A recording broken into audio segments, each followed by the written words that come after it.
sahabat Al-Quran, jika Anda ingin menjadi seorang hafiz atau hafidh Al-Quran, ada satu kaidah penting yang Anda harus miliki. Apa itu? Idza sadaqal 'abdu ma'allah, sadaqallahu ma'ah. Jika seorang hamba jujur dalam azam dan tekadnya dalam menghafal Al-Quran, maka pasti Allah juga akan jujur mewujudkan harapannya tersebut. Metode menghafal Al-Quran 10 menit per halaman. Di sini kita bukan hanya belajar bagaimana tentang menghafal Al-Quran cepat, tapi di sini kita juga akan belajar bagaimana menjadikan hafalan Al-Quran Anda sangat baik dan lancar atau mutqin, tidak mudah hilang dan tidak mudah terlupakan.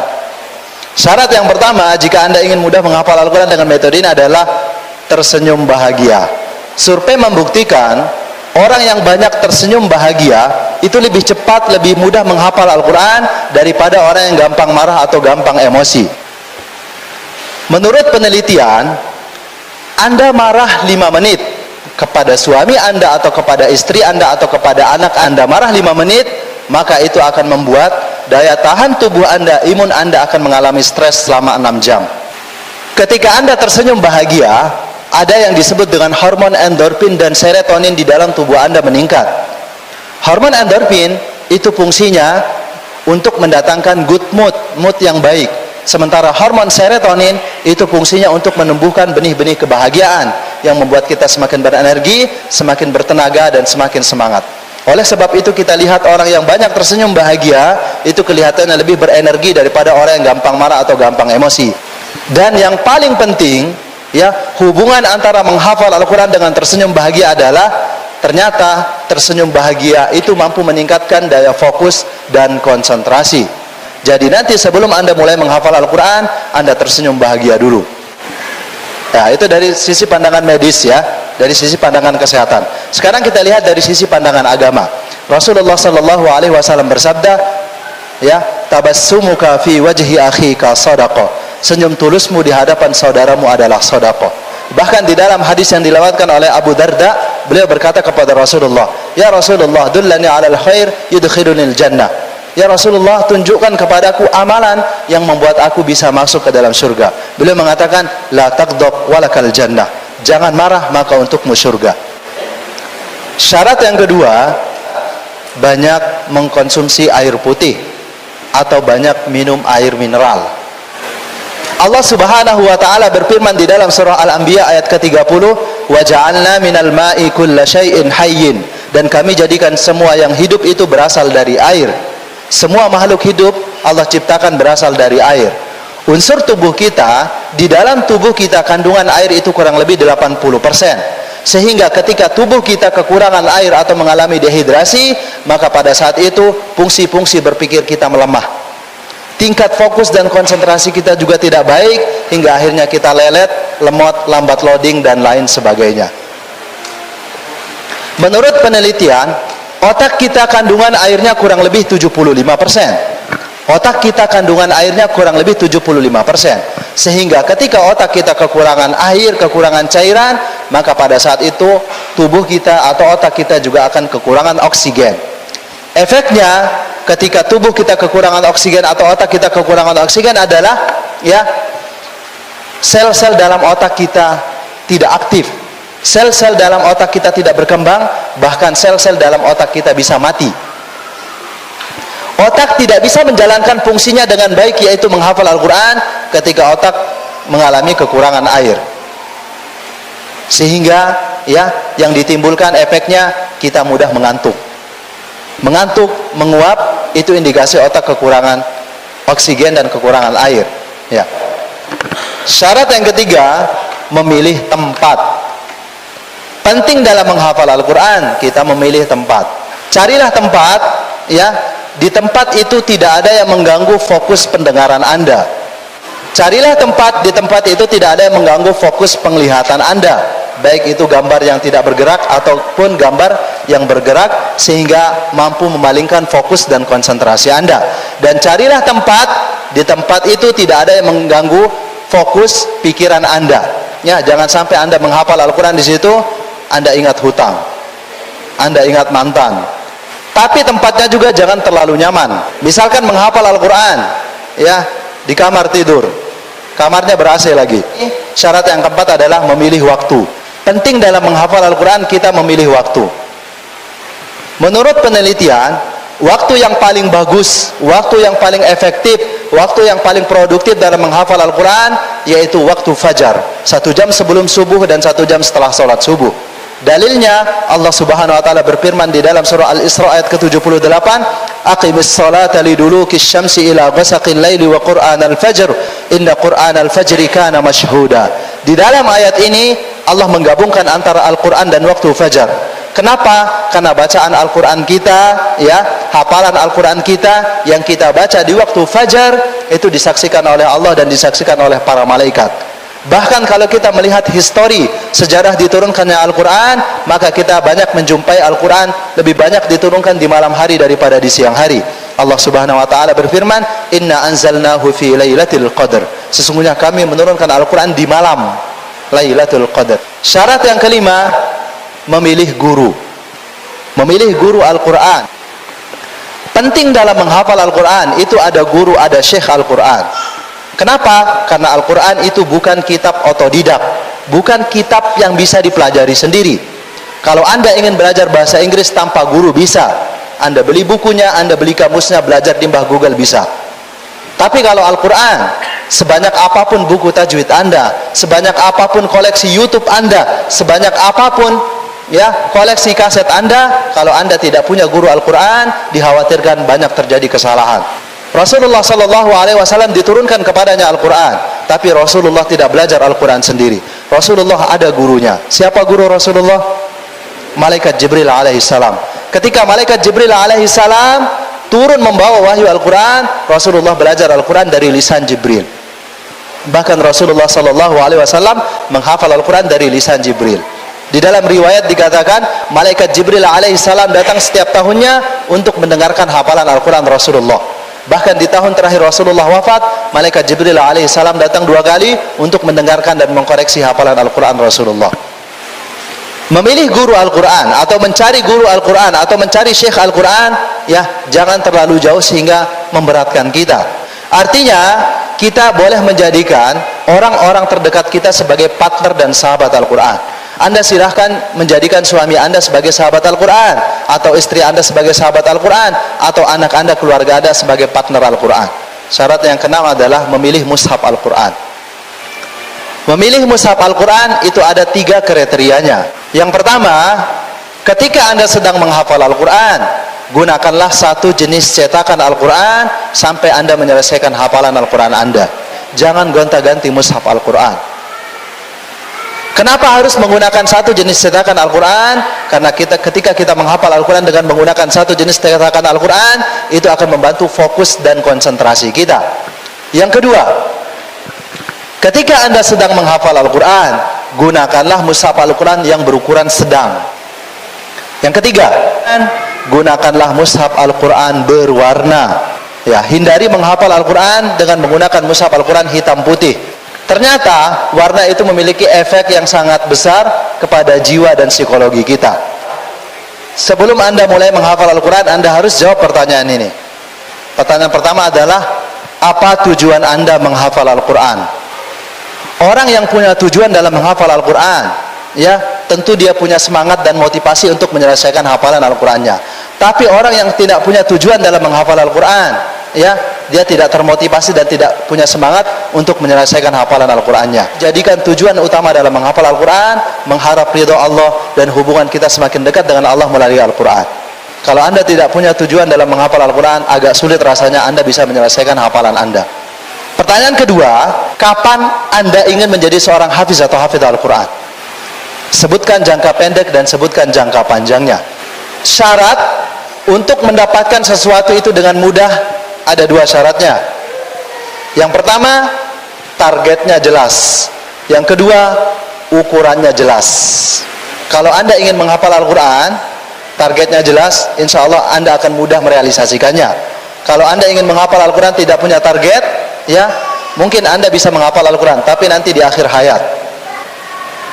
Bagi Anda yang ingin menghafal Al-Quran 30 juz dengan ilmu dan metode ini selama 4 bulan, maka target jangka pendek Anda setiap hari harus menghafal 2,5 lembar atau 5 halaman, maka selama 4 bulan Anda akan menyelesaikan hafalan Anda. Bagi Anda yang ingin menghafal Al-Quran 30 juz dengan ilmu dan metode ini selama 5 bulan, maka target jangka pendek Anda setiap hari harus menghafal 2 lembar, ya, atau 4 halaman. Maka selama 5 bulan Anda akan menyelesaikan hafalan Anda. Bagi Anda yang ingin menghafal Al-Quran 30 juz dengan ilmu dan metode ini selama 10 bulan atau 1 tahun, maka target jangka pendek Anda setiap hari harus menghafal 1 lembar atau 2 halaman, bolak-balik kan. Maka selama 10 bulan atau 1 tahun Anda akan menjadi seorang hafiz dan hafidh Al-Quran. Poin pertama dari metode menghafal Al-Quran, 10 menit per halaman, tidak mudah hilang dan tidak mudah terlupakan adalah persiapan psikologis atau persiapan mental. Al-Quran ada 30 juz, ada 114 surat, ya, ada 6.236 ayat, dan ada 604 halaman. Persiapan psikologis atau persiapan mental ini ada 2 syaratnya. Syarat yang pertama dari persiapan psikologis adalah hapus. Kita banyak mendengar kata-kata negatif tentang sulitnya menghafal Al-Quran seperti ini. Kok menghafal Al-Quran sulit banget ya? Semua kata-kata negatif tentang sulitnya menghafal Al-Quran itu tidak benar adanya. Saya akan buktikan dengan 3 hal. Yang pertama, semua kata-kata negatif tentang sulitnya menghafal Al-Quran sama dengan su'ul adab dan su'uzon kepada Allah. Sama dengan tidak beretika, kurang ajar kepada Allah, dan sama dengan su'uzon, berburuk sangka kepada Allah. Oke, saya ingin bertanya, apakah di dalam Al-Quran ada 1 ayat saja yang mengatakan Al-Quran sulit dihafal? Terus dari mana pernyataan mengenai menghafal Al-Quran itu sulit? Yang punya Al-Quran siapa? Allah Subhanahu wa ta'ala. Yang menurunkan Al-Quran siapa? Allah Subhanahu wa ta'ala. Yang mengatakan Al-Quran mudah dihafal siapa? Allah Subhanahu wa ta'ala. Mungkin karena kita sudah su'ul adab dan su'uzan kepada Allah, inilah yang membuat kita berat dan sulit dalam menghafal Al-Quran. Yang kedua, semua kata-kata negatif tentang sulitnya menghafal Al-Quran sama dengan menuduh Allah berdusta terhadap firman-Nya, sama dengan menuduh Allah berbohong terhadap firman-Nya. Allah Subhanahu wa ta'ala berfirman, walaqad yassarnal qur'ana lidzikri fahal mim muddakir. Allah mengatakan, sungguh kami telah mudahkan Al-Quran lidzikr, untuk diingat, untuk dihafal, untuk dipelajari. Ayat ini Allah turunkan sebanyak 4 kali di dalam surah Al-Qamar dengan ayat yang sama, dengan redaksi yang sama. Ayat ini Allah turunkan sebanyak 4 kali sebagai penegasan bahwa Al-Quran mudah dihafal. Al-Quran mudah dihafal. Al-Quran mudah dihafal. Al-Quran mudah dihafal 4 kali. Tapi kita mengatakan enggak, Al-Quran sulit dihafal. Sulit dihafal, sulit dihafal, dan sulit dihafal. Allah mengatakan Al-Quran mudah, tapi kita mengatakan Al-Quran sulit. Mungkin karena kita telah menuduh Allah berdusta terhadap firman-Nya, ini yang membuat kita berat dan sulit dalam menghafal Al-Quran. Yang ketiga, semua kata-kata negatif tentang sulitnya menghafal Al-Quran menjadikan kita tahun depan, di bulan yang sama, di minggu yang sama, di hari yang sama, di jam yang sama, kita tidak jumpai hafalan Al-Quran kita bertambah sedikit pun. Kalaupun dulu kita pernah menghafal, maka pada saat ini hafalan Al-Quran kita pergi, hilang karena tidak dibaca dan tidak dijaga. Semua ulama klasik terdahulu dan ulama sekarang ini sepakat tentang mudahnya menghafal Al-Quran. Apa yang terjadi? Mereka semua menghafal Al-Quran dan anak-anak mereka menjadi hafiz dan hafidh Al-Quran.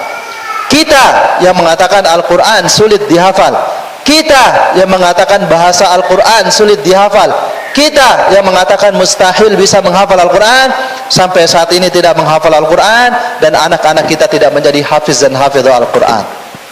Pertanyaannya adalah, apakah kata-kata negatif tentang sulitnya menghafal Al-Quran sebaiknya dibiarkan atau dihapus? Oke, kita harus hapus dari kehidupan kita, kita harus buang jauh-jauh, karena itu tidak memberikan manfaat sedikit pun.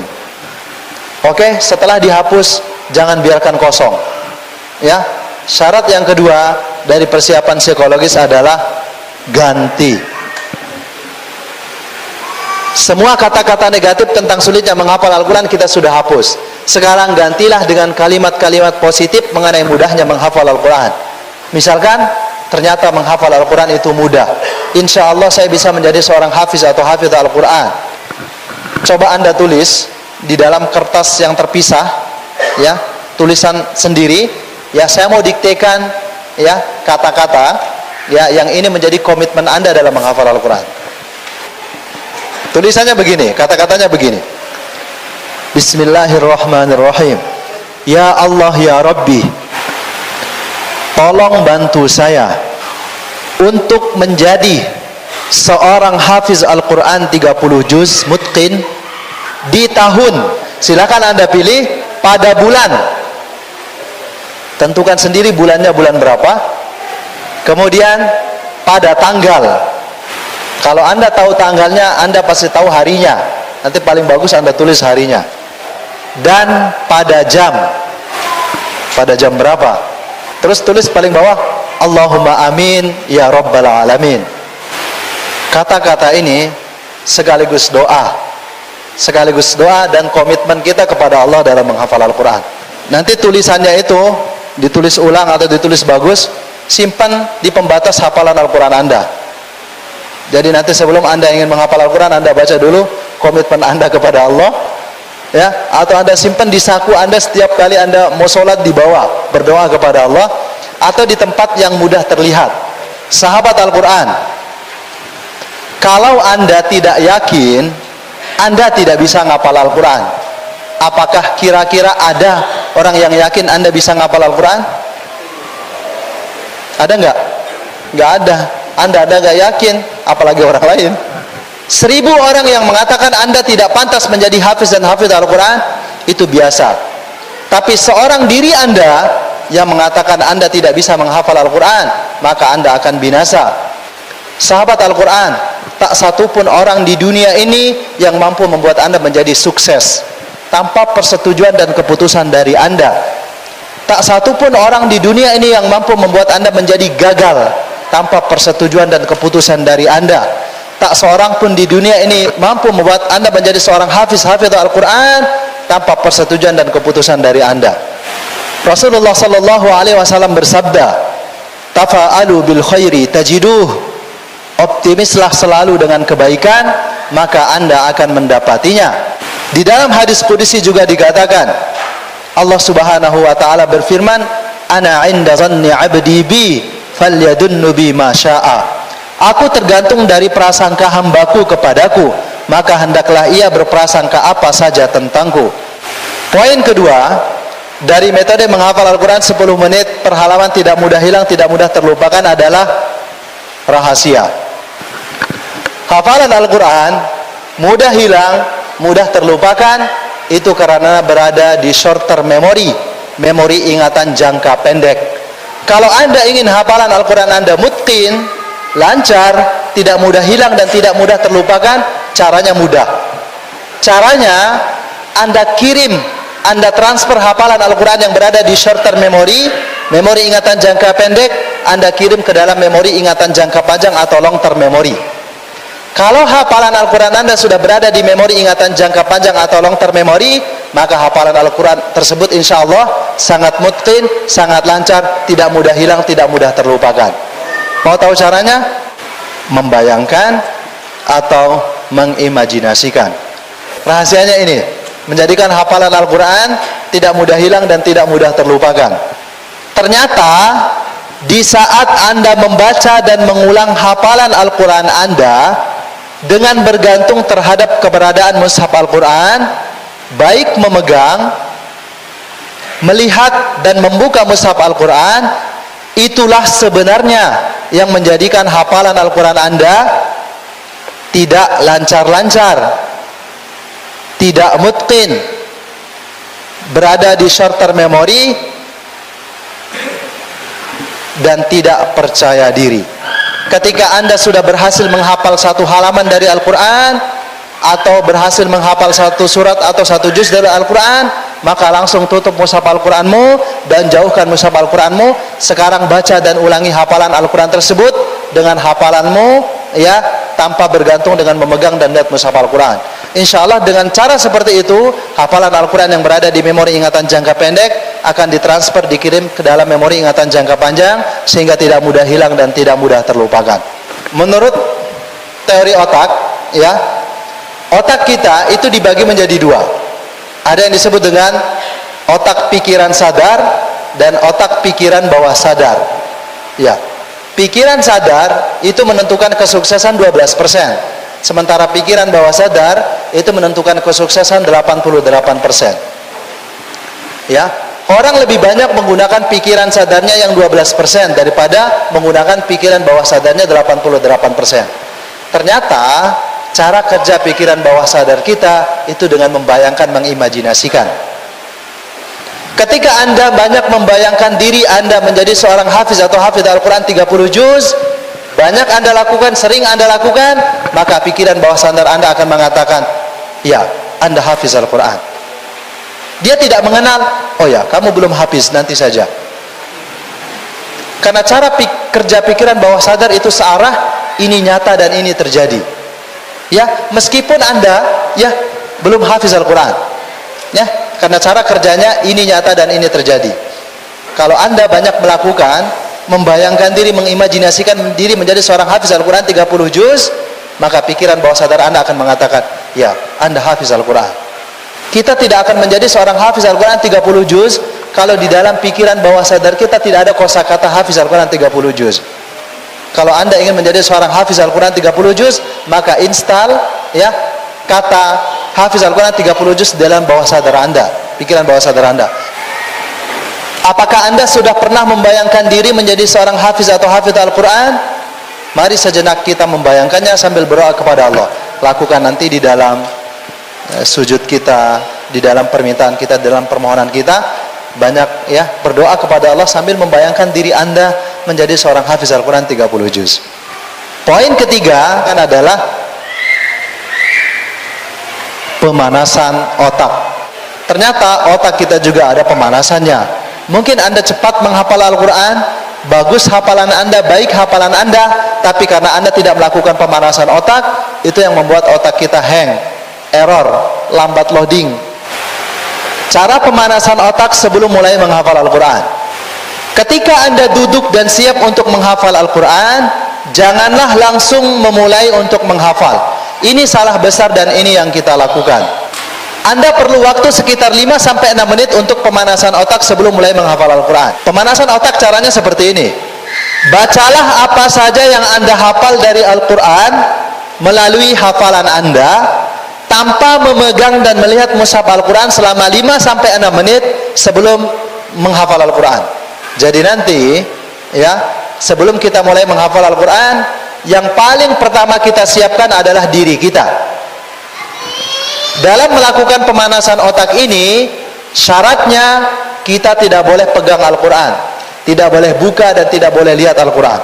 Tidak ada mushaf Al-Quran yang melengket dalam diri kita. Kita jauhkan mushaf Al-Quran. Anda jauhkan mushaf Al-Quran. Kalau Anda jauhkan mushaf Al-Quran, kalamullah, apalagi ada kalamun nas. Kalamun nasnya sekalian dimatiin atau dijauhin juga, supaya ketika Anda melakukan pemanasan otak ini tidak mengganggu. Boleh? Caranya Anda boleh baca surah Al-Fatihah berulang kali 5-6 menit. Atau Anda boleh baca surat-surat pendek dari Al-Quran yang Anda hafal selama 5-6 menit. Setelah Anda melakukan pemanasan otak 5-6 menit, Anda ambil mushaf Al-Qurannya, buka suratnya, buka ayatnya, dan mulailah menghafal. Apa yang terjadi ketika Anda melakukan pemanasan otak ini 5-6 menit sebelum Anda mulai menghafal Al-Quran? Ada sesuatu yang dahsyat, yang luar biasa terjadi dalam otak kita, yang ini tidak akan pernah terjadi kalau kita tidak melakukan pemanasan otak. Yang akan terjadi ketika Anda melakukan pemanasan otak ini dengan baik dan maksimal selama 5-6 menit, maka pada saat itu Anda sudah mempersiapkan otak Anda untuk siap menghafal. Kemudian otak Anda akan terangsang, otak Anda akan aktif, otak Anda mulai panas, dan otak Anda mulai siap dalam menghafal Al-Quran. Sehingga otak kita akan menjadikan ayat atau surat yang ingin kita hafal itu menjadi sebuah surprise atau kejutan. Bagaimana perasaan Anda kalau Anda dapat surprise atau kejutan. Senang sekali, sehingga otak kita akan memaksa kita dan berkata, segera mulailah menghafal Al-Quran, jangan terlalu lama murojaahnya, cepat berikan aku hafalan Al-Quran, aku sudah tidak sabar menunggu, cepatlah, ini waktunya menghafal, undur waktu murojaah di waktu lain dan segeralah mulai menghafal. Ketika itu mulailah menghafal dan Anda akan menghafalnya dengan sangat cepat dan mudah, dan ini merupakan salah satu rahasia cara kerja otak kita. Ternyata pemanasan otak adalah salah satu rahasia cara kerja otak kita yang banyak orang tidak ketahui. Pastikan Anda melakukan teknik pemanasan otak sebelum mulai menghafal Al-Quran. Oke, sekarang kita akan praktek pemanasan otak ini. Coba Anda angkat mushaf Al-Qurannya semua. Angkat mushaf Al-Qurannya. Ya, sekarang ya, saya minta Anda ya untuk melakukan pemanasan otak ini 5 menit sampai 6 menit saja. Syaratnya Anda jauhkan mushaf Al-Quran tersebut. Tidak boleh pegang, tidak boleh lihat, dan tidak boleh buka. Sekarang Anda boleh baca hafalan Al-Quran Anda, silahkan ya, selama 5 sampai 6 menit. Boleh surah Al-Fatihah berulang kali, ayat kursi, surat-surat pendek, dan apa ada yang Anda hafal. Poin keempat, fokus. Fokus dalam menghafal Al-Quran dengan menggunakan metode ini ada 3. Fokus yang pertama dalam menghafal Al-Quran adalah cara memegang dan melihat mushaf Al-Quran. Cara Anda pegang Al-Quran, cara Anda lihat mushaf Al-Quran, ternyata itu berpengaruh terhadap cepat atau lambatnya Anda dalam menghafal Al-Quran. Cara yang paling sering kita jumpai atau cara yang sering kita lihat ketika seseorang menghafal Al-Quran, ya, cara pegang dan lihatnya biasanya itu dia senderkan di atas perutnya.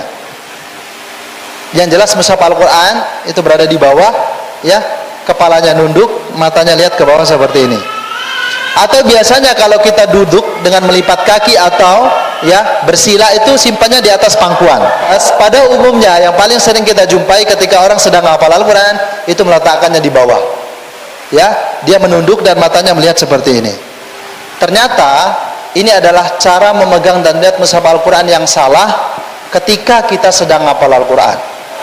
Oke, ada 2 alasannya.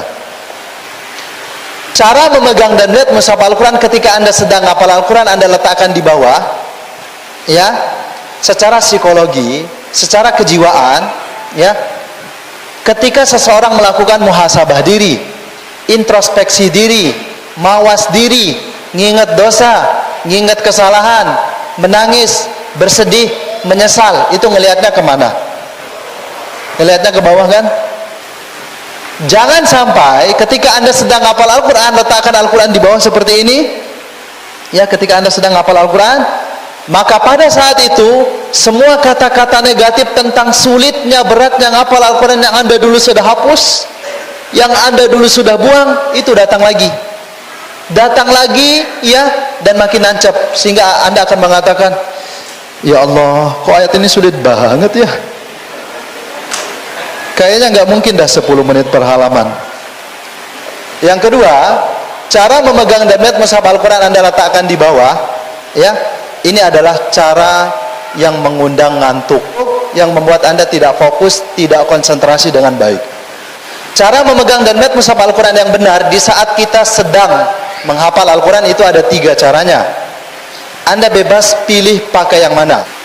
Cara yang pertama, ya, memegang dan melihat mushaf Al-Quran yang benar ketika Anda sedang menghafal Al-Quran, letakkan mushaf Al-Quran Anda, ya, pas di hadapan wajah Anda, sejajar dengan wajah Anda, ya, jangan merunduk. Nah, ini nggak benar nih kalau udah menunduk, ya, ini di depan wajah tapi merunduk, ya, pas di hadapan wajah Anda, sejajar dengan wajah Anda. Yang kedua, letakkan mushaf Al-Quran Anda di bagian kanan tapi lebih atas,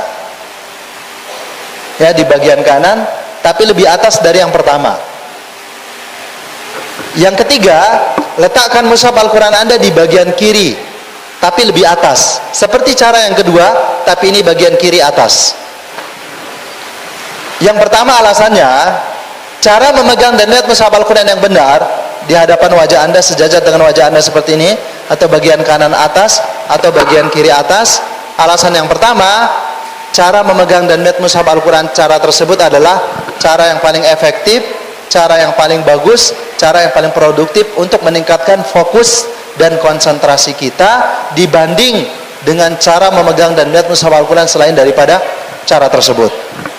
Yang kedua, cara memegang dan melihat mushaf Al-Quran dengan cara tersebut ada korelasinya, ada hubungannya dengan cara-cara kita mengingat sesuatu atau memori ingatan kita. Coba, kalau Anda diminta untuk mengingat sesuatu, ya, bagaimana cara Anda melihat dan bagaimana posisi mata Anda? Ya, biasa kita akan fokus ke atas seperti gini, atau seperti ini, atau seperti ini. Tidak pernah seperti ini. Kayak mengheningkan cipta di hari Senin, ya. Dengan cara memegang dan melihat mushaf Al-Quran seperti itu, kita perbantukan memori ingatan kita, ya, sehingga menghafalnya lebih cepat, mengingatnya lebih cepat, dan menyimpannya dalam waktu yang lebih lama. Alasan ketiga, cara memegang dan melihat mushaf Al-Quran seperti itu, coba Anda perhatikan, ya, ketika seseorang melakukan selebrasi, merayakan kemenangan atau keberhasilan dalam kompetisi tertentu, dalam olahraga misalkan, Anda perhatikan bagaimana posisi tangannya ketika dia melakukan selebrasi. Ya, yang jelas biasa tangannya diangkat, baik tangan dua seperti ini, atau satu tangan, dan dia katakan yes. Nah, inilah yang disebut dengan power pose. Ketika seseorang melakukan power pose, tangannya di atas, ya, pada saat itu hormon endorfin dan serotoninnya meningkat. Itu yang membuat dia semakin good mood, itu yang membuat dia semakin bahagia, yaitu yang membuat dia semakin berenergi, bertenaga, dan semakin semangat. Alasan keempat, cara memegang dan melihat mushaf Al-Quran dengan cara tersebut adalah cara yang memperlancar peredaran darah kita dibanding cara memegang dan melihat mushaf Al-Quran dengan cara yang lain. Udara atau oksigen sampai ke otak kita yang bawa apa? Darah. Kalau peredaran darahnya lancar, maka udara atau oksigen akan mudah sampai ke otak kita. Tapi kalau peredaran darahnya tidak lancar, oksigen atau udara agak sulit, ya, terhambat sehingga kita tidak fokus dan tidak konsentrasi. Fokus yang kedua dalam menghafal Al-Quran adalah menghadirkan pikiran atau live the moment. Cara memegang dan melihat mushaf Al-Quran yang benar, ya, tidaklah cukup tanpa menghadirkan pikiran. Kita sudah tahu cara memegang dan melihat mushaf Al-Quran yang benar. Tetapi ketika mushaf Al-Quran kita di depan, yang kita pikirkan, entar siang makannya apa ya? Atau bagi ibu-ibu, entar sore masak apa ya bagusnya? Ya, kalau Anda ngapal Al-Quran tidak menghadirkan pikiran atau tidak live the moment, ya, Anda duduk sejam, 2 jam, 3 jam, 4 jam, jangankan satu halaman, satu baris aja enggak. Fokus yang ketiga dalam menghafal Al-Quran adalah menghadirkan perasaan, menghadirkan hati atau khusyuk. Penting dalam menghafal Al-Quran, kita hadirkan perasaan kita, kita khusyuk. Oleh sebab itu Rasulullah mengajarkan kita, ya, untuk khusyuk dalam menghafal Al-Quran, menghadirkan perasaan dalam menghafal Al-Quran, kita dianjurkan untuk berwudu. Kenapa harus berwudu? Ternyata wudu itu, ya, bukan hanya sebagai toharoh, tapi media relaksasi. Makanya kalau ada orang marah, ya, itu disuruh duduk. Kalau duduk masih marah, disuruh berbaring. Kalau berbaring masih marah, disuruh apa? Berwudu. Ya, makanya setelah wudu kan rileks, tenang, bahagia, segar, dan lain sebagainya. Yang kedua, supaya bisa menghadirkan perasaan ketika Anda sedang ngapal Al-Quran, itu dianjurkan pakai pakaian yang sopan. Jangan ngapal Al-Quran pakai daster, atau ngapal Al-Quran pakai kostum sepak bola. Nah, ini nggak sopan. Kalau kita menghadap kepada manusia, kita selalu sopan. Tapi menghadap ke Rabbun Nas, Tuhan manusia, kadang-kadang kita seadanya, gitu. Yang ketiga, supaya bisa menghadirkan perasaan, ya, ketika sedang ngapal Al-Quran pakai wangi-wangian. Jangan sampai ngapal Al-Quran pakaiannya nggak sopan, ya, bau lagi. Kira-kira bisa menghadirkan perasaan? Perasaan ingin pingsan. Oke, sekarang kita praktik, ya. Caranya dulu lihat, ya. Saya sudah tahu cara memegang dan lihat mushaf Al-Quran yang benar. Oke? Sudah tahu kan? Ya, pilih salah satunya. Antum sudah tentukan surat yang antum ingin hafal. Sekarang pastikan mata Anda, pikiran Anda, perasaan Anda tertuju pada ayat yang Anda ingin hafal, yaitu ayat pertama, betul? Jangan ayat yang kedua atau ketiga atau halaman yang lain, khawatirnya ikut kehafal juga. Caranya begini, Anda sudah tahu cara memegang dan niat menghafal Al-Quran yang benar, ya. Pastikan mata Anda, pikiran Anda, perasaan Anda tertuju pada ayat yang Anda ingin hafal, kemudian baca seperti ini.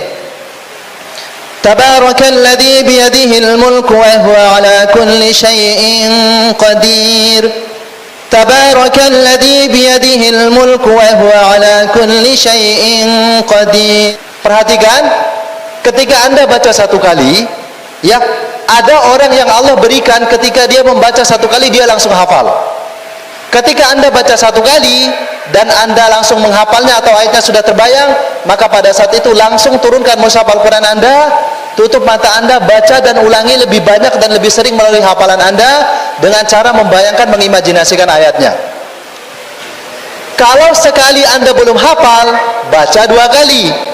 Begitu Anda baca dua kali sudah hafal, langsung turunkan mushaf Al-Quran Anda, tutup mata Anda, baca dan ulangi lebih banyak dan lebih sering melalui hafalan Anda dengan cara membayangkan, mengimajinasikannya. Kalau dua kali juga belum hafal, baca tiga kali. Begitu Anda baca tiga kali, ayatnya sudah terhafal, ya, ayatnya sudah terbayang, langsung turunkan mushaf Al-Qurannya, tutup mata Anda, baca dan ulangi lebih banyak dan lebih sering melalui hafalan Anda dengan cara membayangkan, mengimajinasikan teks ayatnya. Kalau tiga kali juga belum, baca empat kali. Jadi tidak ada batasan dan ukuran tertentu sampai Anda merasa menghafalnya dengan baik. Begitu ayatnya sudah Anda hafal, ayatnya sudah terbayang, langsung turunkan mushaf Al-Quran, tutup mata Anda, baca dan ulangi lebih banyak dan lebih sering melalui hafalan Anda. Saya tidak minta Anda membaca 10 kali, 30 kali, 40 atau 50 kali. Bisa saja ketika Anda baca 10 kali, 20 kali, 30 kali, 40 kali atau 50 kali, maka pada saat itu Anda tidak fokus. Ya. Bagaimana cara Anda tahu Anda hafal atau tidak? Yaitu dengan menurunkan mushaf Al-Quran Anda. Begitu Anda baca satu kali, dua kali, tiga kali, sampai ayat tersebut sudah terhafal dengan baik, terbayang dengan baik, langsung turunkan mushaf Al-Quran Anda, tutup mata Anda dan Anda baca. Baca dan ulangi lebih banyak dan lebih sering melalui hafalan Anda dengan cara membayangkan, mengimajinasikannya. Tabarakalladzi biyadihil mulku wa huwa ala kulli syai'in qadir. Tabarakalladzi biyadihil mulku wa huwa ala kulli syai'in qadir. Sahabat Al-Quran, ini gambar apa? Lensa kamera. Menurut Anda lensa kamera canggih atau enggak? Canggih. Ternyata Allah menciptakan sesuatu yang lebih canggih cara kerjanya daripada ini. Apa itu? Mata. Mata kita itu lebih canggih cara kerjanya daripada kamera. Oleh sebab itu di dalam Islam ada yang namanya ghaddul basar. Apa? Ghaddul basar. Ghaddul basar adalah menundukkan pandangan dari konten-konten negatif. Ketika mata kita fokus kepada suatu objek atau suatu gambar, sekali fokus, sekali potret, maka gambar tersebut bisa tersimpan di dalam memori ingatan kita seumur hidup. Pernah nggak antum di masa kecil antum ketika antum umur 5 tahun, 7 tahun atau 10 tahun, ya, ada momen yang antum tidak bisa lupakan, masih tersimpan rapi di dalam memori ingatan. Pesannya begini, ketika Anda sedang hafal Al-Quran, itu mushaf Al-Quran harus dalam keadaan fokus dan tenang. Jangan menggerak-gerakkan mushaf Al-Quran. Misalkan begini, Tabarakalladzi biyadihil mulku wa huwa ala kulli syai'in qadir. Mushaf Al-Quran tenang dan fokus. Mata Anda juga itu harus dalam keadaan tenang dan fokus. Jangan seperti ini. Tabarakalladzi biyadihil mulku wa huwa ala kulli syai'in qadir. Mushaf Al-Quran harus dalam keadaan tenang dan Anda juga matanya dalam keadaan tenang. Anda boleh bergerak tetapi setelah menghafalnya. Biasanya gerakan itu refleks, kita nggak sengaja. Tapi setelah Anda menghafal, misalkan begini, Tabarakalladzi biyadihil mulku wa huwa ala kulli syai'in qadir. Setelah Anda menghafal, ya turunkan, tutup mata Anda dan geraklah, nggak apa-apa. Tabarakalladzi biyadihil mulku wa huwa ala kulli syai'in qadir. Coba Anda perhatikan, anak perempuan ini adalah seorang fotografer, ya. Sementara anak laki-laki adalah seorang model yang ingin dipotret, ingin diambil gambarnya. Anda perhatikan, model yang ingin diambil gambarnya atau yang ingin dipotret itu harus dalam keadaan tenang dan fokus, betul? Dia boleh bergaya tapi gayanya mati. Misalkan begini, peace, dia nggak boleh bilang begini, peace, hi, atau sambil gerak. Ya, kira-kira ketika terjadi pemotretan, pengambilan gambar, apa yang terjadi dengan gambar tersebut? Blur, berbayang, tidak jelas. Oke, sekarang kita balik, teman-teman. Modelnya itu dalam keadaan tenang dan fokus, gayanya juga mati, tapi fotografernya yang gerak-gerakin kamera. Ayo, kamu fokus dan tenang ya? Oke, saya fokus dan tenang. Oke, siap? Siap. Digerak-gerakin kameranya. Ya, kira-kira apa yang terjadi? Sama, blur, berbayang, tidak jelas. Pesan yang ingin saya sampaikan, ini intinya. Ketika mushaf Al-Quran Anda tenang di hadapan Anda, tenang dan fokus, ya, ayat atau surat yang Anda ingin hafal itu adalah model yang ingin dipotret, yang ingin diambil gambarnya oleh mata Anda. Sementara mata Anda lebih canggih cara kerjanya daripada kamera. Ketika mata Anda, pikiran Anda, perasaan Anda tertuju pada ayat yang Anda ingin hafal, Anda baca sekali, dua kali, tiga kali, maka pada saat itu terjadi yang namanya proses scanner. Apa? Scanner. Scanner adalah proses pengambilan gambar, pemindahan gambar yang diambil oleh mata kita. Tetapi pertanyaannya kemudian adalah, yang menghafal Al-Quran itu, ya, mata kita atau pikiran kita? Yang hafal Al-Quran adalah otak, pikiran kita, bukanlah mata atau penglihatan kita. Oleh sebab itu, ketika Anda membaca sekali, dua kali, tiga kali, kan ini terjadi scanner, proses pemindahan gambar. Begitu Anda sudah menghafalnya dengan baik, turunkan mushaf Al-Quran, tutup mata Anda. Tugas mata sudah selesai.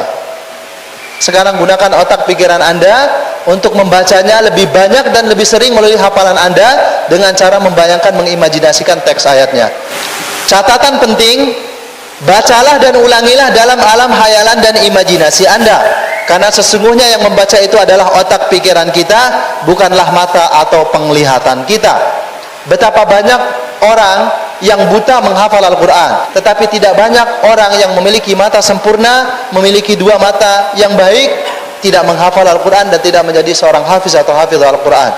Allah Subhanahu wa ta'ala berfirman di dalam surah Al-Hajj ayat ke-46, fa innaha la ta'mal absar walakin ta'mal qulubul lati fis sudur. Bukanlah mata itu yang buta, tetapi yang buta adalah hati di dalam dada. Ketika hatinya buta, maka Allah butakan pikirannya sehingga dia tidak menerima hidayah dan petunjuk dari Allah Subhanahu wa ta'ala. Sebelumnya kita review dulu.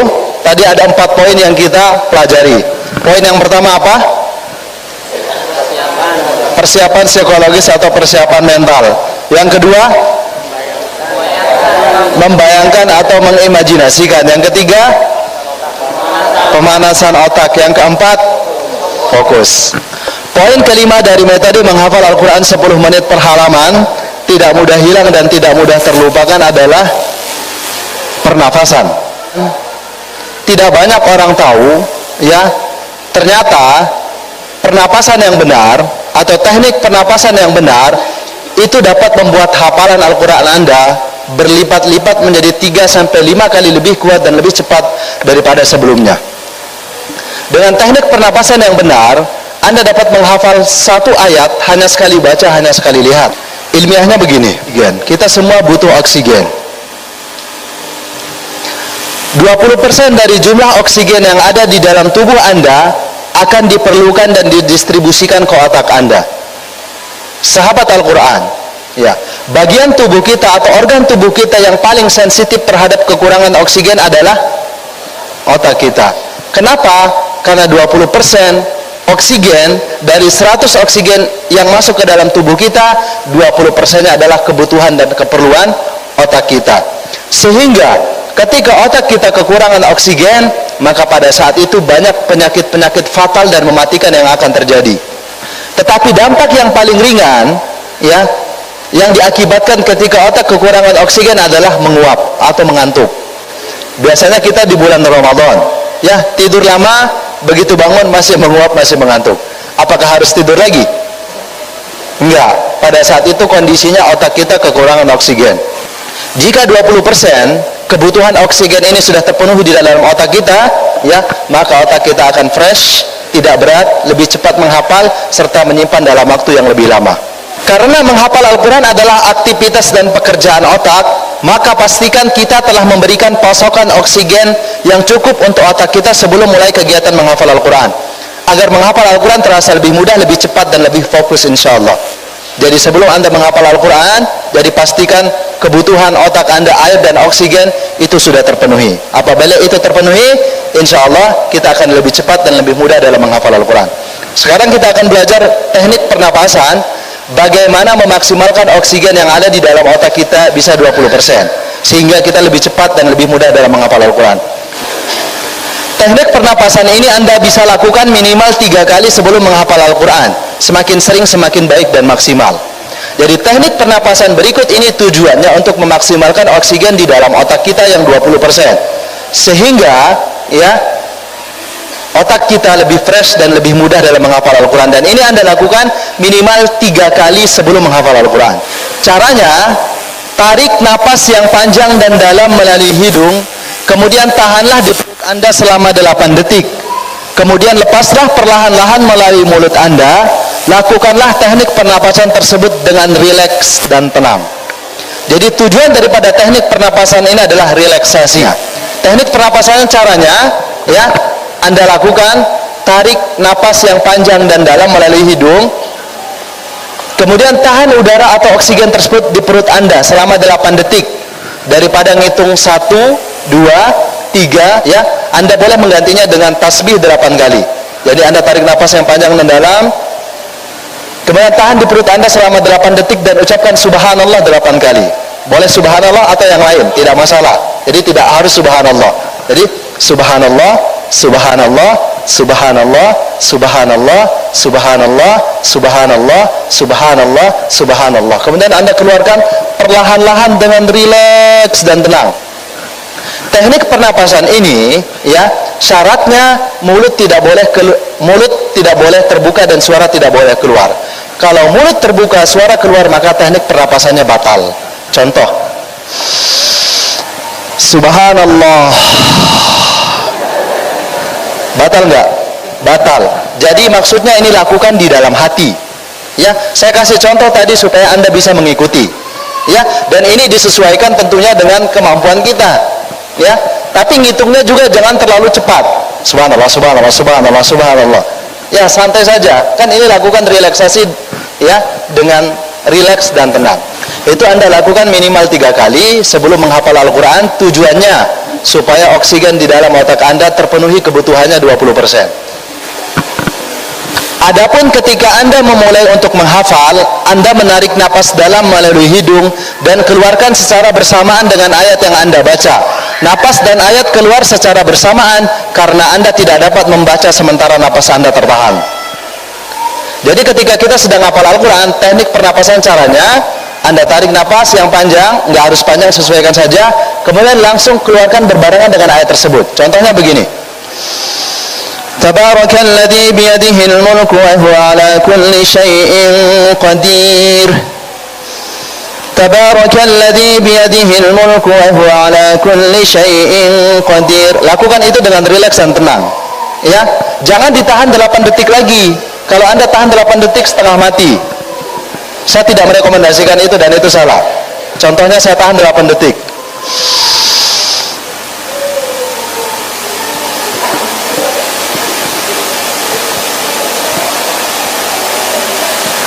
Tabarakalladzi, suaranya habis, ya. Jadi kalau tadi yang teknik pernapasan itu sebelum menghafal, tapi begitu Anda sedang menghafal, Anda tarik napas kemudian langsung keluarkan.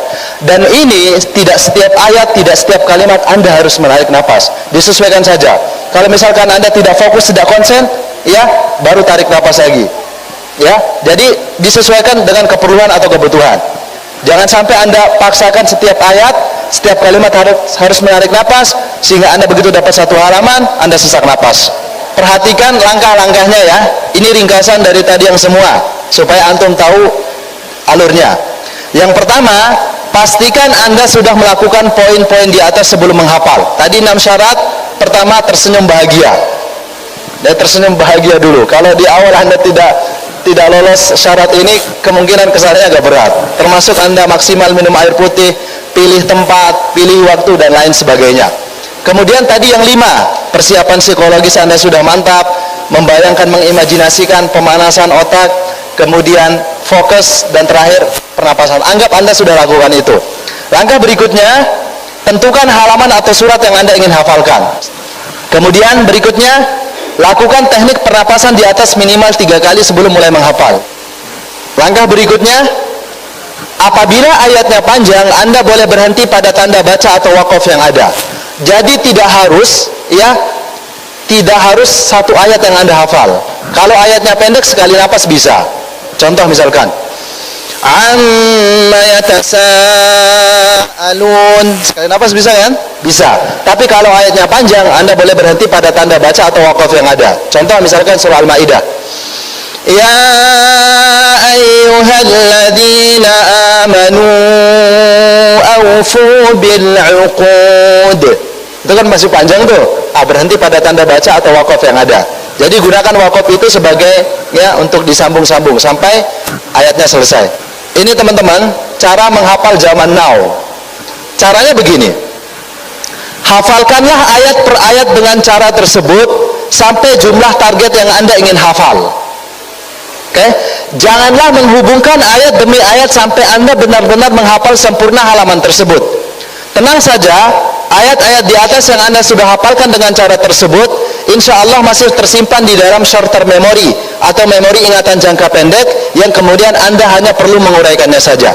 Jadi langkah yang pertama Anda harus lakukan adalah tentukan target yang Anda ingin hafal saat itu. Kalau misalkan target Anda setengah halaman, tentukan setengah halaman. Kalau target Anda 1 halaman, tentukan 1 halaman. Setelah itu kemudian hafalkan ayat per ayat. Dari ayat pertama misalkan sudah lancar, pindah ayat kedua. Menghubungkan nanti kita lakukan setelah kita sampai target. Jadi caranya sekarang, hafalkan ayat per ayat sampai target yang Anda ingin hafal. Contohnya begini. Amma yatasaalun. Setelah hafal, lanjut ayat kedua. Anin naba'il azim. Setelah baik, yang kedua, lanjut ayat ketiga. Setelah ayat ketiga selesai dengan baik, lanjut ayat keempat. Ya, begitu seterusnya. Nggak apa-apa, Anda biarkan dulu sampai Anda selesai targetnya. Meskipun Anda lupa urutannya, lupa awalnya, nggak masalah. Nanti kita akan belajar bagaimana cara menggabungkan, menghubungkannya, sehingga Anda akan mengetahui jumlah ayatnya, nomor ayatnya, dan Anda bisa baca dari bawah ke atas. Setelah Anda menghafal sempurna target hafalan tersebut, mulailah menghubungkan atau menggabungkan ayat demi ayat hingga Anda menghafal target hafalan tersebut dengan baik. Nanti setelah targetnya selesai, baru kita akan belajar menggabungkan, menghubungkannya. Mulailah menghafal dengan tidak terlalu cepat dan tidak terlalu lambat, serta tidak dengan suara tinggi dan tidak juga terlalu rendah atau sedang. Jadi jangan menghafal Al-Quran terlalu cepat sehingga nggak jelas. Tidak boleh. Saya kasih contoh begini. Tabarakalladzi biyadihi mulku wa ala kulli syai'in qadir. Ini nggak boleh, haram seperti itu. Ya, warattilil Qur'ana tartila. Tapi juga jangan terlalu lambat. Begini. Tabarakalladzi biyadihil mulku wa huwa ala. Ya, sedang-sedang saja. Anda boleh cepat hadir nggak masalah, tapi jelas. Boleh? Misalkan begini. Tabarakalladzi biyadihil mulku wa huwa ala kulli syai'in qadir. Kemudian suaranya juga jangan terlalu tinggi, jangan terlalu keras. Tapi juga jangan terlalu rendah, yang baca juga nggak dengar suaranya. Cara menyatukan atau menghubungkan ayat-ayat Al-Quran yang Anda sudah hafalkan. Sekarang kita akan bagi.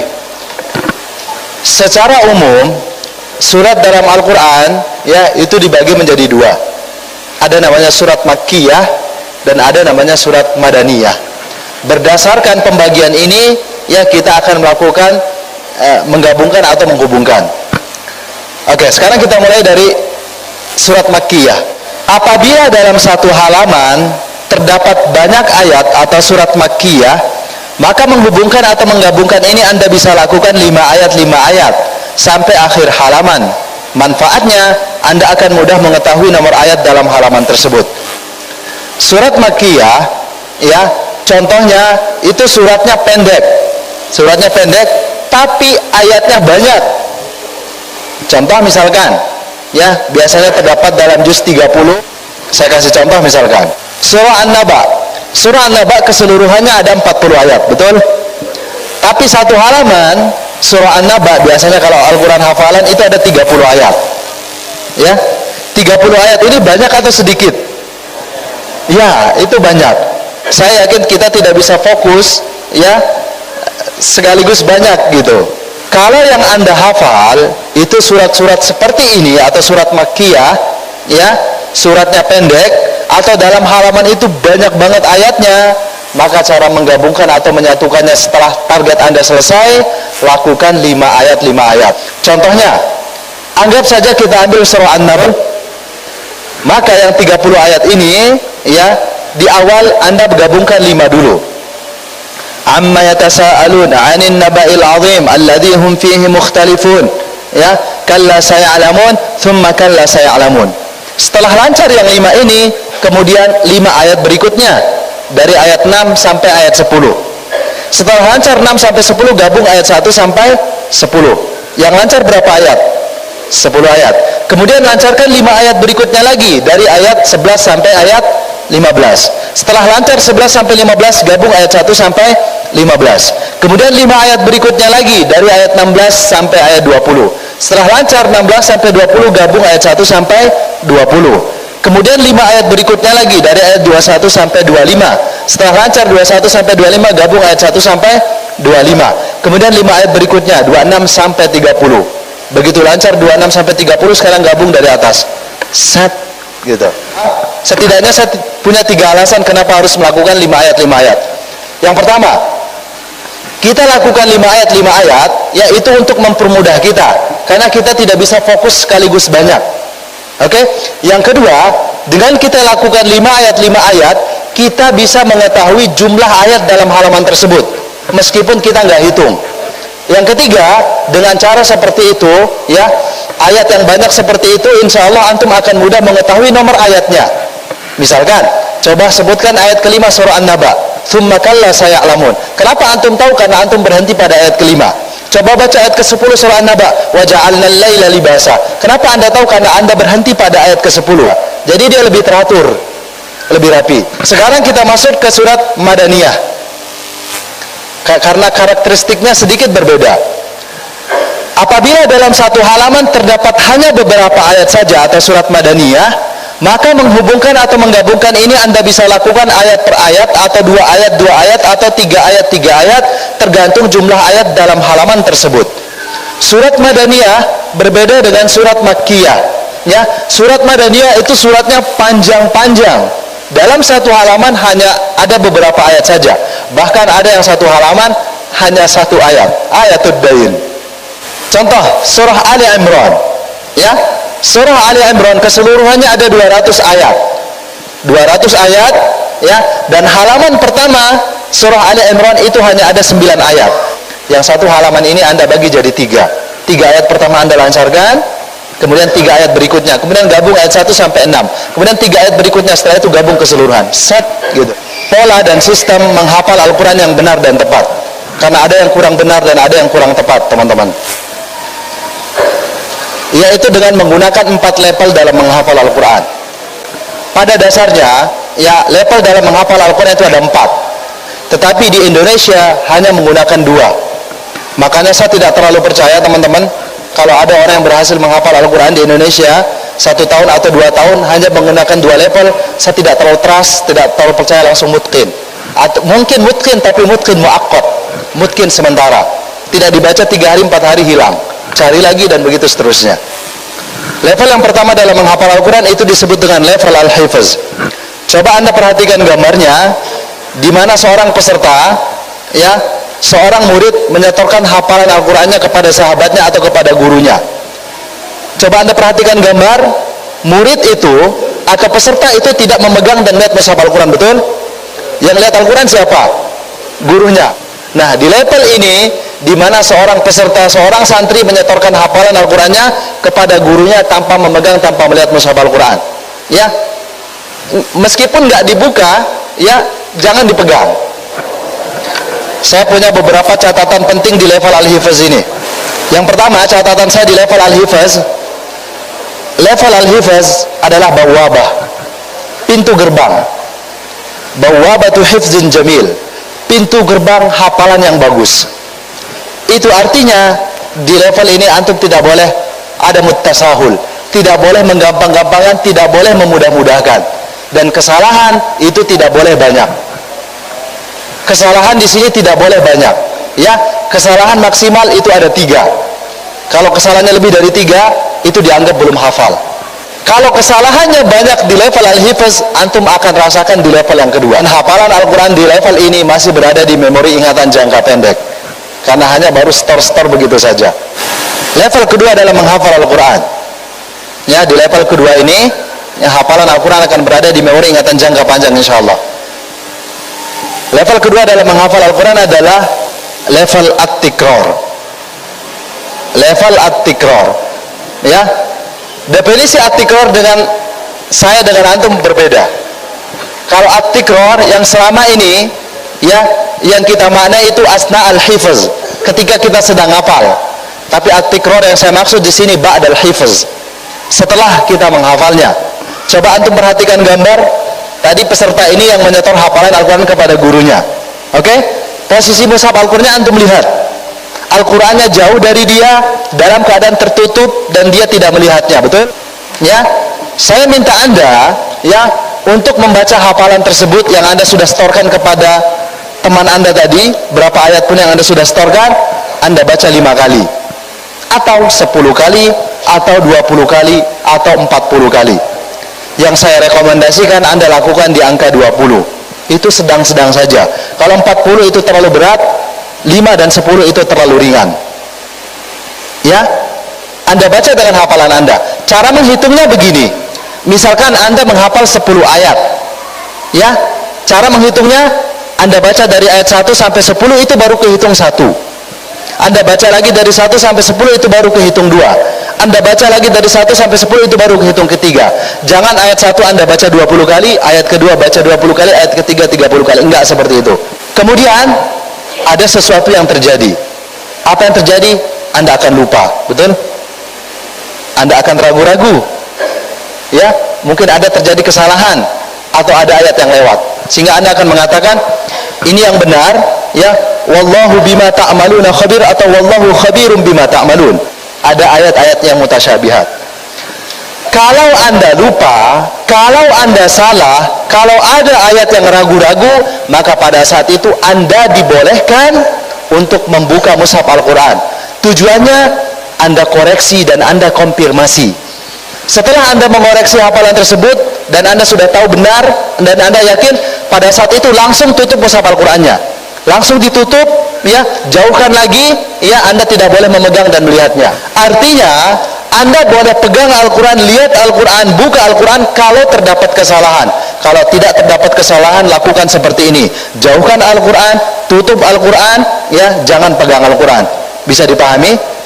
Ada kadang-kadang, ya, peserta yang karena tidak percaya diri, Al-Qurannya jauh, tapi dia pegang ujungnya. Ini juga nggak boleh. Ya, jauhkan saja. Itu menimbulkan ketidakpercayaan diri. Antum pernah dengar nggak orang dalam semalam hatam 30 juz sekali? Pernah dengar? Atau semalam hatam 2 kali, pernah dengar? Semalam hatam 3 kali, pernah dengar? Saya pernah dengar, tahu orangnya, kenal orangnya, dekat sekali dengan saya. Dalam semalam beliau hatam 14 kali. Ya, itu syekh saya, itu guru saya, tempat saya mengambil sanad qiraah sabah. Ya. Tapi mungkin yang Anda tanya bagaimana cara membacanya. Kalau dia baca jahar seperti ini, Tabarakalladzi biyadihil mulku wa huwa ala kulli syai'in qadir. Saya yakin semalam mungkin gak hatam. Mungkin bisa hatam tapi suaranya habis. Oke? Ternyata cara membacanya, beliau membaca dengan bacaan sir, seperti ketika sholat zuhur atau sholat asar. Jadi dibaca Tabarakalladzi biyadihil mulku wa huwa ala kulli syai'in qadir. Artinya di level at-tikrar ini Anda boleh membaca dengan bacaan jahar atau boleh membaca dengan bacaan sir. Saya punya catatan di level at-tikrar ini. Yang ini jadi muskilah. Ya. Antum akan tahu kesalahan antum dari level 1. Di level kedua ini, kenapa antum buka tutup mushaf Al-Quran? Sebentar-bentar buka, tutup lagi. Buka, tutup lagi, begitu terus. Tahu kenapa? Karena di level 1 antum bermasalah. Di level al-hifz hafalan antum tidak lancar. Ya. Karena level satu antum tidak lancar, maka itu terbawa di level kedua. Saya bilang di level 1 itu bawabah, pintu gerbang, ya, kesalahan tidak boleh banyak, tidak boleh lebih dari 3. Kalau kesalahan antum banyak, maka di level kedua antum akan buka tutup mushaf Al-Quran. Berikutnya, ya, level at-tikror itu boleh dicicil. Jadi tidak harus habis sekali duduk. Kalau cuma 5 ayat, ayatnya pendek-pendek, sekali duduk bisa. Tapi kalau antum sudah dapat selembar, ya, atau 2 lembar, itu luar biasa. Ya, kalau dapat 1 halaman, antum baca 20 sama dengan 1 juz kan? Ya, bisa sekali duduk boleh. Tapi kalau sudah 1 lembar sama dengan 2. Artinya tidak harus selesai sekali duduk. Antum boleh cicil. Misalkan pagi 5, siang 5, sore 5, malam 5. Tidak masalah. Catatan berikutnya, ini penting banget. Teman-teman, antum baca 100 kali atau antum baca 200 kali dengan pegang Al-Quran, meskipun antum tidak membukanya, secara psikologi, ya, kejiwaan itu ada efeknya. Apa efeknya? Ketidakpercayaan diri terhadap hafalan antum. Ya, makanya lepas saja Al-Qurannya, ya, jangan dibuka, jangan dipegang. Jadi itu nggak ada stromnya gitu ya. Jangan dipegang ujungnya gitu. Lepas saja. Karena kalau antum baca 20 kali dengan hafalan antum tanpa memegang, tanpa melihat, dan tanpa membuka, itu lebih kuat, itu lebih bagus daripada antum baca 100 kali dengan memegang. Ya, karena nanti antum tidak percaya diri dengan hafalan antum. Kemudian yang berikutnya, ya, berikan efek penasaran tingkat tinggi. Contohnya begini, antum menghafal 10 ayat kan? Ayat 1 sampai 5 lancar banget. Ayat ke-6 mentok, antum lupa banget. Kadang-kadang seperti itu. Tapi ayat ke-7 sampai 10 lancar banget. Ayat ke-6 itu jangan langsung buka mushaf Al-Quran, mikir dulu. Apa ya ayat ke-6? Pokoknya kalau antum sudah lelah mikir, ya, udah penasaran tingkat tinggi, baru buka. Ya, seperti itu. Boleh? Ya, itu efeknya akan lebih dahsyat daripada antum buka, antum lupa langsung buka. Jangan. Terus dipikirkan sampai antum ini. Ya, kalau bisa lewat dulu sampai ayat ke-10, nanti ayat 6-nya mikir, apa ya ayat 6, begitu. Ya. Kemudian yang terakhir, ada satu solusi yang lebih bagus yang saya tawarkan. Ketika antum lupa, kan pada saat itu dibolehkan membuka mushaf Al-Quran, ya. Tapi saran saya kalau bisa jangan buka mushaf Al-Quran.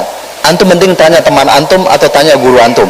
Jadikan teman antum teman antum mushaf atau guru antum mushaf. Biar beliau yang buka, biar beliau yang memberitahu antum. Itu efeknya lebih dahsyat, lebih bagus daripada antum membuka sendiri. Level ketiga dalam menghafal Al-Quran. Level ketiga dalam menghafal Al-Quran itu disebut dengan level ar-rabat. Level yang ketiga dalam menghafal Al-Quran itu disebut dengan level ar-rabat. Coba antum perhatikan gambarnya lagi. 3 orang ini mushaf Al-Qurannya di depan, ya, dia tidak memegang, dia tidak membukanya, dan dia tidak melihatnya. Oke, teman-teman, kalau antum punya masalah, dan ini menjadi masalah kita ketika menghafal, hari ini antum hafalannya lancar banget. Lancar banget. Ketika menghafal hafalan baru, apa yang terjadi dengan yang sebelumnya? Yang jadi masalah kita, begitu kita nambah hafalan baru yang lama makin hilang, betul? Tapi kalau antum pakai level yang ketiga ini, begitu antum nambah hafalan baru yang lama makin lancar. Ar-rabat itu artinya mengikat. Dan ini antum lakukan level ketiga ini kalau antum mau nambah hafalan baru. Kalau antum tidak mau nambah hafalan baru, jangan lakukan ini. Level ar-rabat saya sebut dengan level pemanasan otak. Itu artinya sebelum antum menambah hafalan baru yang antum sudah hifazkan, yang antum sudah tikrorkan, antum baca 1 kali sebagai pemanasan otak. Contoh misalkan antum menghafal surah An-Naba. Oke? Antum sudah hifaz, lulus. Kemudian masuk level yang kedua disebut dengan at-tikror. Antum sudah menghafal surah An-Naba dengan baik kan? Sebelum antum menghafal surah An-Nazi'at, baca 1 kali surah An-Naba sebagai pemanasan otak. Ketika hafalan baru antum nambah, robatnya juga nambah. Contohnya begini, antum menghafal surah An-Naba, oke? Antum menghafal sendiri, kemudian antum lakukan level yang pertama, disebut dengan level apa? Al-Hifz. Setelah lulus, antum masuk level yang kedua, disebut dengan level at-tikror. Sebelum antum menghafal surah An-Nazi'at, surat berikutnya, antum baca 1 kali surah An-Naba sebagai ar-rabat atau pemanasan otak. Oke, antum sudah menghafal surah An-Naba dengan baik. Sekarang antum menghafal surah An-Nazi'at. Antum sudah menghafal surah An-Nazi'at dengan baik, antum lakukan level yang pertama disebut dengan level Al-Hifz. Setelah lulus, antum masuk ke level yang kedua disebut dengan At-Tikrar. Antum sudah menghafal berapa surat? An-Naba dengan An-Nazi'at. Sebelum antum menghafal surah Abasa, nanti antum baca satu kali An-Naba, satu kali An-Nazi'at sebagai Ar-Robot. Jadi begitu antum nambah hafalan baru, ya, setiap kali antum hafalan barunya bertambah, maka Robot itu juga bertambah. Ya, solusinya antum boleh baca dengan bacaan sir atau bacaan jahar. Dan Ar-Robot itu berlaku dari awal juz sampai akhir juz. Ingat, Ar-Robot itu berlaku dari awal juz sampai akhir juz. Cukup sehari sekali saja, ya, sekedar say hello aja, ya, pokoknya sehari sekali saja minimal, ya, kalau antum mau nambah hafalan baru yang banyak. Dan Ar-Robot itu paling bagus dilakukan ketika sholat sunnah, maka antum akan mencintai sholat sunnah. Level yang keempat dalam menghafal Al-Quran itu disebut dengan level Al-Muraja'ah. Saya punya definisi yang berbeda apa itu muraja'ah dengan Anda. Ingat teman-teman, yang saya maksud dengan Al-Muraja'ah adalah tidak ada yang namanya Al-Muraja'ah kalau hafalan antum belum sampai 1 juz. Tidak ada yang namanya Al-Muraja'ah kalau hafalan antum belum dapat 1 juz. Itu artinya kalau hafalan antum belum dapat 10 lembar, ya 1 juz 10 lembar kan pada umumnya, maka antum hanya fokus di 3, Al-Hifz, At-Tikrar, Ar-Robot. Begitu antum sudah menghafal 1 juz, maka juz tersebut tergolong level Al-Muraja'ah. Contohnya begini, antum menghafal dari surah An-Naba sampai surah Asy-Syams, berarti antum belum tergolong Al-Muraja'ah, masih melakukan 3 proses, Al-Hifz, At-Tikrar, Ar-Robot. Begitu antum selesai An-Nas, juz 30, itu masuk level Al-Muraja'ah. 4 level ini, ya, itu hanya berlaku per juz. Begitu antum pindah juz baru, bikin pola dan sistem yang baru lagi. Jadi robotnya jangan disambung lagi, antum setengah mati kalau sambung robot, ya. Jadi robotnya itu berlaku dari awal sampai akhir juz saja. Misalkan antum pindah ke juz 29, ya, antum menghafal dari belakang, pindah juz 29, antum menghafal surah Al-Mulk. Nanti robotnya berarti dari An-Naba sampai ke Al-Mulk, panjang banget. Enggak, udah selesai. Di juz 29 antum bikin hifaz baru, tikrar baru, robot baru, dan muraja'ah baru. Bisa dipahami? Sekarang saya kasih ketentuan Al-Muraja'ah. Cara muraja'ahnya bagaimana? Perhatikan, kalau kategori hafalan Al-Quran antum antara 1 sampai 10 juz, maka Al-Muraja'ah dilakukan sekali dalam 1 minggu. Kalau hafalan Al-Quran antum dengan pola dan sistem ini, ya, antara 10 sampai 15 juz, maka Al-Muraja'ah dilakukan sekali dalam 2 minggu. Kalau hafalan Al-Quran antum kategorinya 15 sampai 20 juz, maka Al-Muraja'ah dilakukan sekali, ya, dalam 3 minggu. Kalau hafalan Al-Quran antum antara 20 sampai 30 juz, maka Al-Muraja'ah dilakukan sekali dalam 1 bulan. Itu artinya kalau antum menghafal Al-Quran 30 juz, muraja'ahnya yang paling ringan, yang paling malas sehari 1 juz. Maka selama 30 hari antum akan menyelesaikannya. Ini sebagai penutup 4 level tadi. Perhatikan, sebagai penutup 4 level. Catatan penting banget.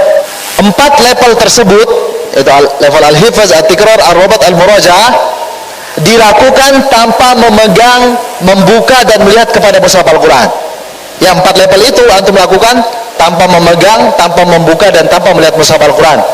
Kecuali, namanya kecuali itu sedikit sekali atau jarang, kecuali ada ayat atau kalimat Al-Quran yang terlupakan, terlewatkan, tidak yakin, ragu-ragu, salah, dan yang semisalnya. Kalau seperti itu terjadi, maka pada saat itu Anda dibolehkan membuka dan melihat mushaf Al-Quran dengan tujuan untuk mengoreksi dan mengkonfirmasi ayat atau kalimat Al-Quran tersebut. Setelah itu, tutup dan jauhkan mushaf Al-Quran Anda kembali, dan bacalah hafalan Al-Quran Anda dengan hafalan Anda tanpa bergantung dengan keberadaan mushaf Al-Quran, baik memegang, membuka, dan melihat kepada mushaf Al-Quran.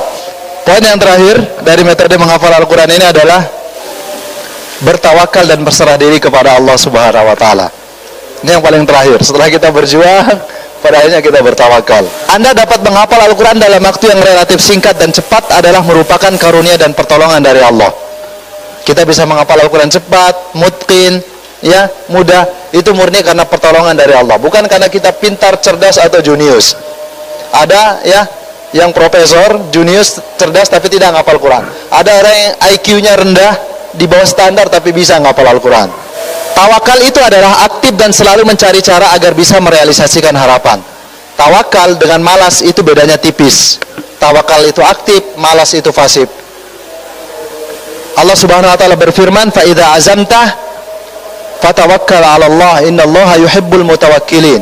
Ya, jika Anda sudah berazam, bertekad ya dalam menghafal Al-Quran, maka tawakalkan kepada Allah karena Allah mencintai orang-orang yang bertawakal. Sekarang Anda sudah berazam dan bertekad untuk menghafal Al-Quran, tunggu apa lagi, gunakan metode ini dan bertawakallah kepada Allah Subhanahu wa taala. Jika Anda jujur dalam azam dan tekad Anda dalam menghafal Al-Quran, maka pasti Allah juga akan jujur mewujudkan harapan Anda tersebut. Kuncinya Anda jujur atau tidak. Semoga Allah Subhanahu wa taala memudahkan kita semua dalam menghafal Al-Quran. Semoga Allah ya mewujudkan harapan dan cita-cita kita menjadi keluarga Allah yang hafiz dan hafidh Al-Quran. Allahumma amin ya rabbal alamin.